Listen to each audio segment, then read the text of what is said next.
What is up, guys? It is the Sleeping Gloom here, and today we are going to be making a cube profile video. So this isn't going to be like the last cube video I did. If you haven't seen that, I will have a link in the description. But this one is for a two-player cube. I've recently posted a video of some gameplay of this cube, but today we're just going to check out the cards in it and kind of just do some evaluation of the decisions that I made when putting the cards in it.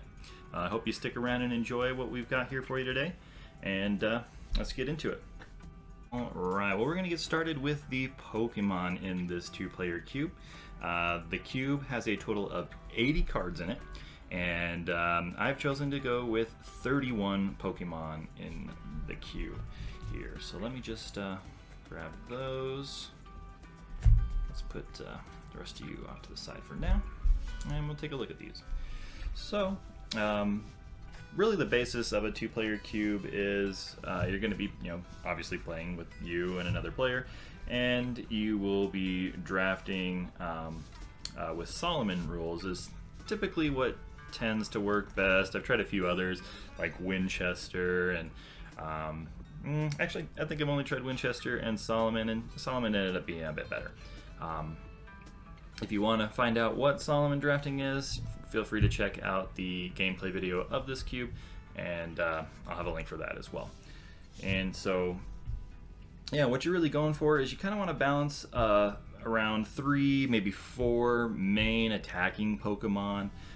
In this cube, I spent a lot of thought into it with the generations of cards I wanted to use, which Pokemon, and I just really like the level X cards from the Diamond and Pearl Platinum era, and the SP mechanics were pretty cool as well, and I feel like they work very, very well for two-player cubing, since you don't have a ton of cards available to you to really get into stage 2s or many different stage 1s. Stage 1s can work, in fact stage 1s work quite well, but stage 2s, they're a bit clunky and can be kind of hard to pull off in a two-player cube. First off, we have Dialga level X. Nice quick look at this one. He is probably the beefiest Pokemon in the cube here, with the most expensive attack, but it's also kind of the most punishing attack as well. His ability works for a few of the Pokemon in the cube. It's not extremely relevant yet. I'm trying to think of a few things to switch into it to make the ability or his Pokebody a little bit more relevant, but it's really his big HP and his remove lost attack. 80 damage is really big in this cube. Most Pokemon have 80, 90, or so life, so he can one-shot some things. And then just the ability to flip a coin and potentially just remove all their energies into the lost zones. They're not going to be able to recover those. And then we have 2 copies of Dialga G, so we can actually level up into the level X. Its definite attack really helps you get set up. Metal and a colorless does 10 damage. Your opponent can't play trainer or stadium cards from their hand during your opponent's next turn. So you're really gonna slow them down and get set up, because trainers are pretty big in this cube. They help you get going quite efficiently. Second strike is also quite strong. 50 damage if the defending Pokemon already has 2 or more damage counters on it. This attack does 50 damage plus 20 more damage, so 70. Throw plus power on it, you're going to be hitting that crucial 80 number. Or let's say you have the Expert Belt, which we'll get into those cards later. That'll help you hit your more crucial numbers. We then go with Infernape GL. I think that's GL, right? No, I think that's FB. But he is really, really strong. His ability is just once per turn being able to have your opponent switch their active Pokemon with one of their bench. Gives you a lot of control on the board, and Fire Spin, just 100 damage, is massive here. As you can see, Dialga would get knocked out anyway since it's weak to fire, but 100 damage is just going to be a very, very important number within the Pokemon in this cube. And that's something you'll find as we go further into all these Pokemon, is that there's just certain HP thresholds that really are just kind of the basis of what we're doing here. Then the Infernape, oh, it was FB or Elite Four. My mistake on saying FB or GL, but Infernape E4 is just a consistent attacker for fire and colorless, being able to do 20 damage to 2 of your opponent's Pokemon, and then high jump kick, just a strong 50. And with double colorless, which is in here, you're gonna be able to get that turn 2 high jump kick, no problem. We'll then move on to Garchomp C. You have the level X here. This is probably the strongest guy in the cube because SP Pokemon are kind of the biggest thing that is going on here. When you level up to Garchomp C, you heal all of the damage from all of your SP Pokemon. You don't even remove the energies from them. It's just insane. It's really, really strong. There's another Pokemon in here that is specifically in here to kind of counter Garchomp because he is weak to colorless. And the Dragon Rush attack is one of the best attacks in the cube. Again, I'm just going to probably say it several times. This Garchomp is very, very good. You discard 2 energies, you do 80 damage to one of your opponent's Pokemon, and it can't use Dragon Rush next turn. We then have the Garchomp C. Before he levels up, Claw Swipe, nice and consistent, Earthquake, 10 damage to each of your own bench Pokemon, which isn't going to be too bad because when you level it up, you're just going to heal all that damage as long as they were SP Pokemon that you were damaging. I really, really enjoyed this card. So strong, and as you can see, it has 80 HP. So you know those 80 damage attackers from previous are going to be really good against this one in particular. We got 2 copies of that, and you'll notice it's always going to be 2 copies of the basic and then 1 copy of the level X. We now have Luxray GL level X. This is very, very strong. For people who are playing more modern Pokemon, you may recognize its Pokemon power to be Boss's Orders, except when you level this up, you do that effect. Its attack is quite strong, just 60 and 30 to one of your own Pokemon, which if you're using it in conjunction with Garchomp level X, that 30 damage you're hurting yourself for isn't gonna be too bad. You're just gonna heal all that damage. The basic for Luxray is really fun. I love the art on this card. It's one of my favorite in the cube. The foil, or I guess the holo, looks really nice. And Trash Bolt is just an awesome card. You just discard energy from your hand. So you can, keep him powered up. You just need an energy in your hand to do that 70 damage. Again, he has 80 life, or 80 HP, and you'll see that, again, another example where those numbers, 80 and 90, are just very, very important. Now we're going to come up to Blissey Prime. Blissey Prime is that colorless Pokemon I was talking about that is going to be able to fight off Garchomp. Maybe we can get this to focus. Maybe. Doesn't want to focus. My apologies. But anyway, what Blissful Nurse does is when you evolve into Blissey, all of your Pokemon that have damage on it, you're going to heal the damage from them and then discard the energy. So it's kind of like Garchomp's ability, but it removes the energies. The strength attack is what's pretty important here. It is going to be attacking for 60 damage, and that 60 damage is going to be exactly what you need to, or not more than what you need to one-shot Garchomp level X, since it is weak to colorless. We have Chansey. Really nothing special about this Chansey card. It's kind of just there so we can get into Blissey Prime. Clay Doll. Now this card is an absolute house. It's very consistent. It's going to get you what you need every time. Well, I shouldn't say every time, but it's going to get you through your deck. And this card was actually reprinted recently in Celebrations. Its Cosmic Power ability, or Poké Power, lets you you may put up to 2 cards from your hand on the bottom of your deck if you, or excuse me, you may put up to 2 Pokemon from your, gosh, can't even speak, 2 cards from your hand on the bottom of your deck. Then you may draw up until you have 6 cards in your hand. Just super consistent. It's going to let you just dig and dig and dig and help you get the pieces that you need to consistently set up and, you know, win games. We then have, you know, some ball toy. Really nothing extremely special about it other than it's there to get your clay dolls out. Psychic Balance is a pretty cool attack. If you have less cards in your hand than your opponent, you just draw until you have the same amount as them, which will help you, you know, get set up if you can empty some cards out in your hand at the beginning of the game. Smeargle. We've got 2 copies of Smeargle. I really love this card. It's another one of those cards that has just got a special place in my heart. Its Portrait Poké Power is just so strong.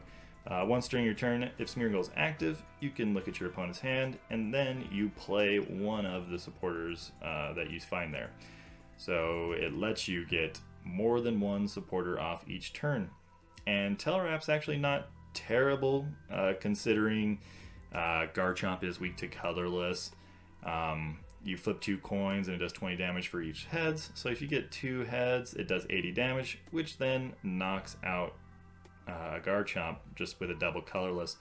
I've seen it happen before.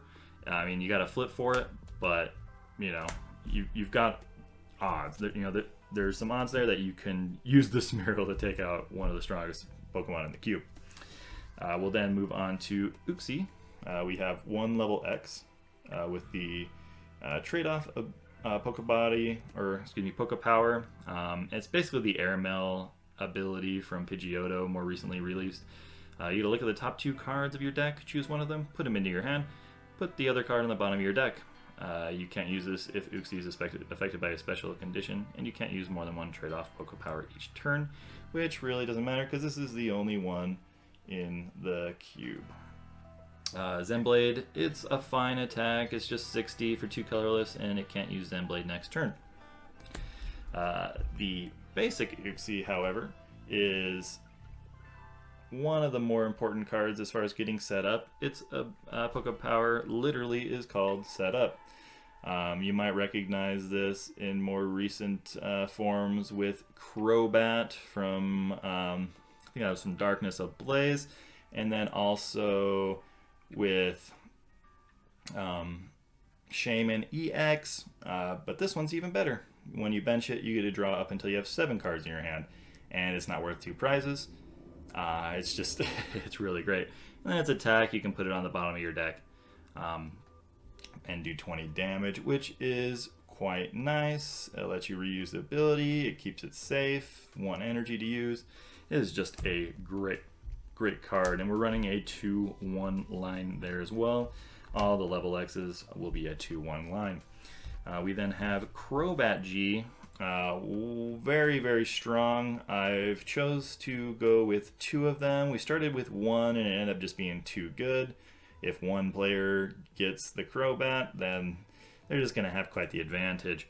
And that's another thing here is, if a card is really good, I tend to do 2 copies of it, so each player has an opportunity to actually get that card.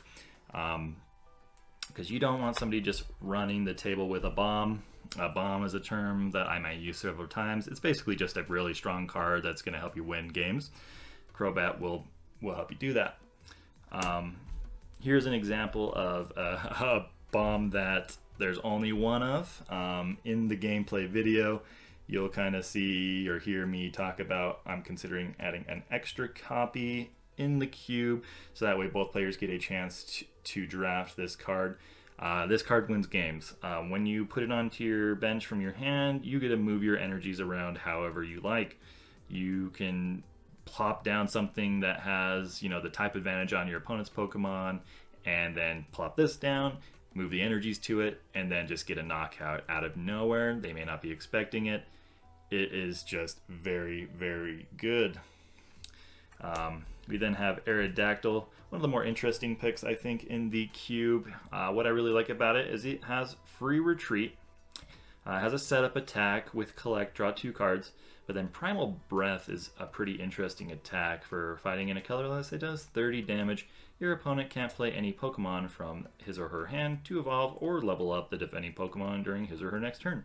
So if you have a hunch that they're going to be leveling up one of those Garchomps or Luxrays or what have you, and you've got Aerodactyl, you can stop them from doing that. Sure, they can maybe switch onto the bench and then get it active again and then be able to get around that effect, but there's not a ton of switch cards in the cube, so you're more than likely going to just prevent them from doing it. Plus, it's fighting, it's a nice type advantage over Luxray. We then have Empoleon FB.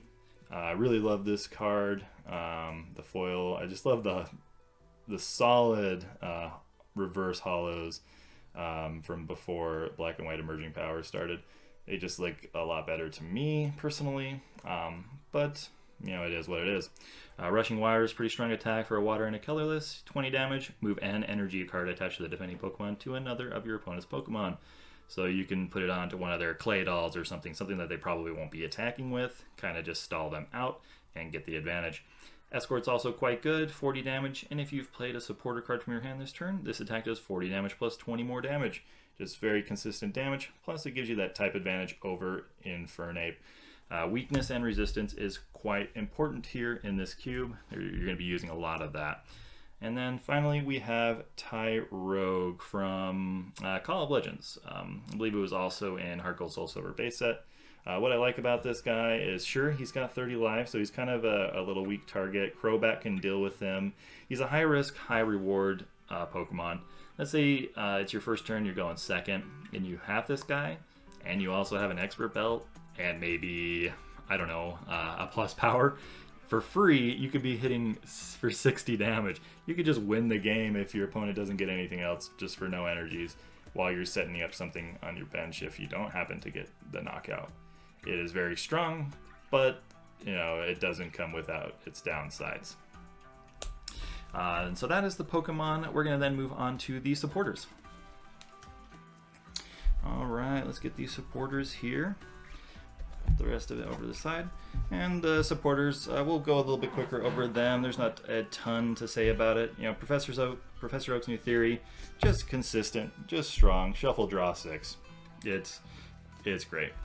We play 4 of those because I want both players to have an opportunity to get some decent draw in their deck. Then a lot of these cards are going to be of 2-ofs, and then a few of them are 1-ofs. We got 2 copies of Seeker. Both players return 1 Pokemon from their bench to their hand. This card is another one that wins games. Let's say your opponent has 1 bench Pokemon and an active that you can knock out. You Seeker, take away their bench, and then you just win. Looker's Investigation. We're going to be running 2 copies of Looker's Investigation. Hand Disruption is great. Plus it gives you the option to let you just shuffle and draw yourself. But if your opponent has a huge hand, or if you see that they've got that level X in their hand and you need to get it out, it gives you that option to just disrupt them. Because without any sort of hand disruption, it can get a little stale. People can just get ahead and then stay ahead. We've got Aaron's Collection, just some nice recursion specific to the SP Pokemon and basic energies. We've got Baby Search. It's pretty similar to Pokemon Communication, but you don't have to switch a Pokemon for a Pokemon, you just switch a card for a Pokemon. That's why it's on a supporter rather than just on a trainer. It's more powerful effect, but that has the slight drawback of it being a supporter. But it's great. You don't need a Pokemon in your hand. We then have Roshan's Research, also known as Roseanne's Research, but We call it Roshan around here. This is probably one of my favorite cards when it comes to searching your deck for energies or Pokemon. It is just so good. Plus the art is fantastic. Piplup is the best from Diamond and Pearl. Change my mind.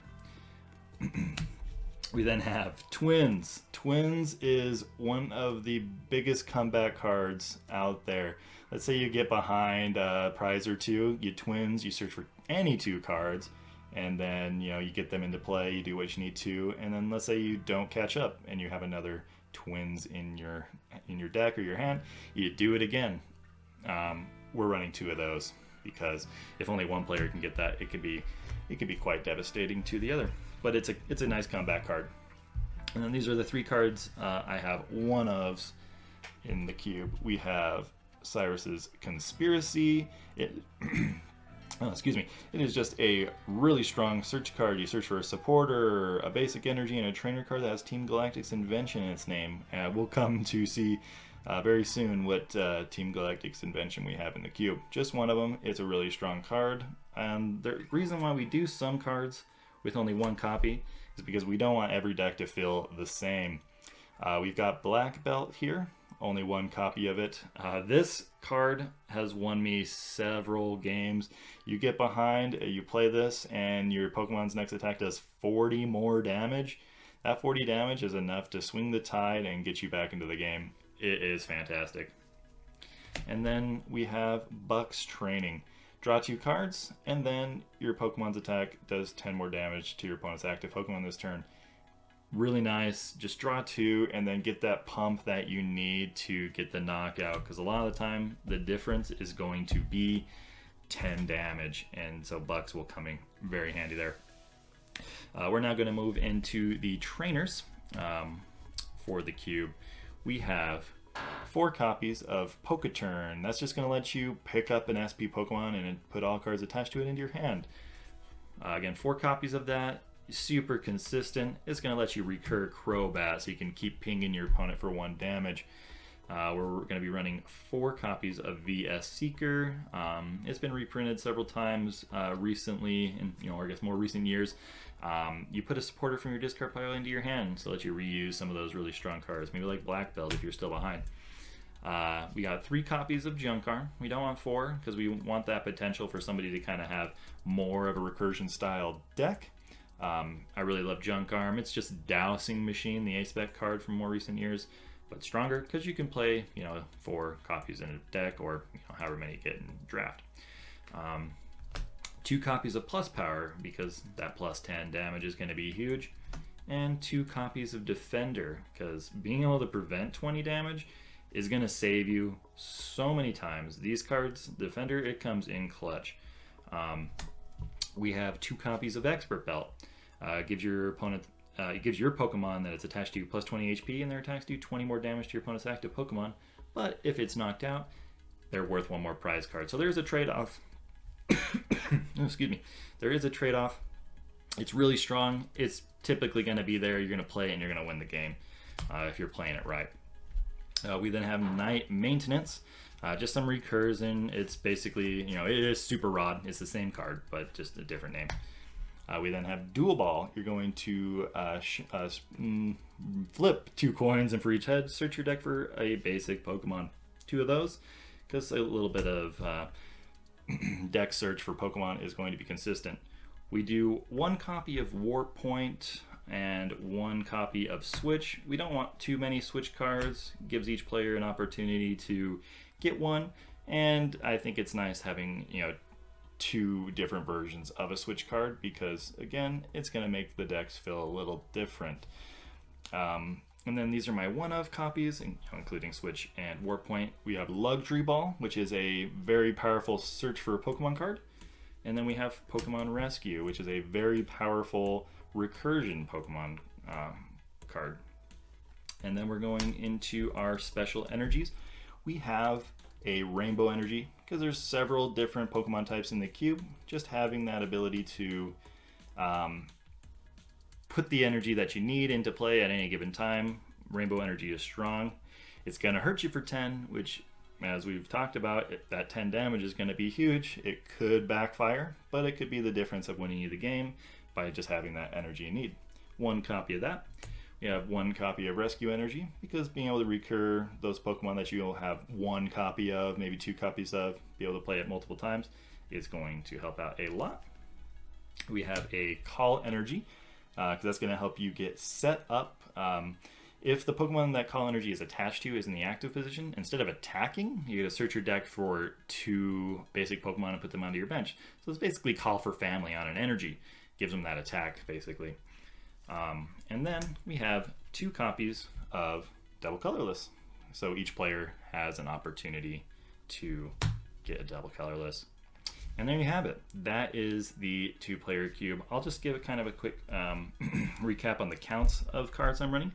31 Pokemon, 19 supporters, 25 trainers, and 5 special any cards for a total of 80 cards. I hope you enjoyed the video. Feel free to leave a comment, like, and subscribe, and hopefully we will see you next time.